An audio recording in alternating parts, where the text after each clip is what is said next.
هنا وزير وقوش شقة بدل وزير ده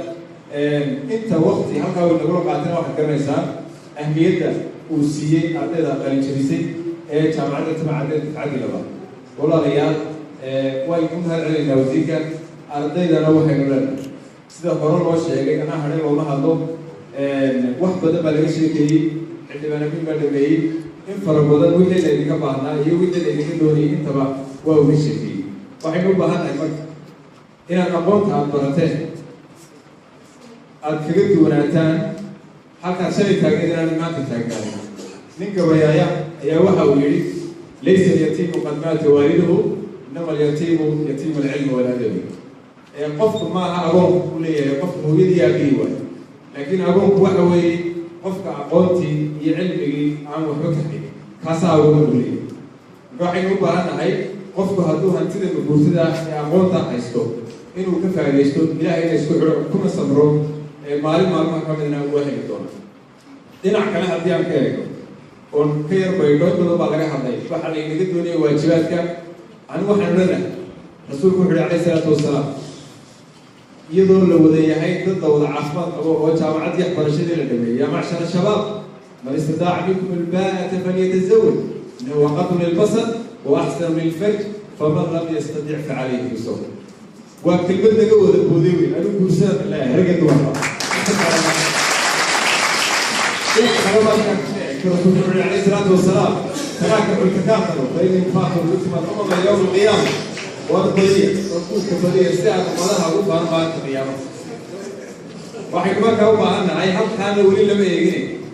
حتى فضل يوم الكفر. وأنكحوا الأيام بالله سبحانه وتعالى أقول لي قوة عامة هاي جمع الأيام وأن لا زوجة وحي ما كانوا بهن هاي إن هم كانوا لا يجوا سي مع إلا أن الجهادين وش كفر صدقني إن أدوم كانوا عندهم غير واحد واحد كتير أنا واحد نقول شيء لا وين تقليم هاي يطلع كتير كان كوسة مع الرياضة اللي تبي واحد لنا هاي لو هي يعني كم على نوع جالتها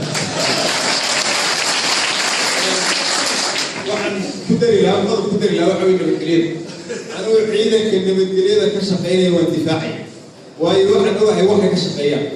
har iyo habeen bay u taagan yihiin mushaarka ay qaataan gunnada ay qaataan waqtiga ay hurdo ay cadayda taagan yihiin waqtiga waxa weeye saddex ay kontaroolada joogaan nabadgelyada inay ku gaafureegayaan 24 saac waxaan qirayaa ciidanka nabadgelyada inay shaqeeyaan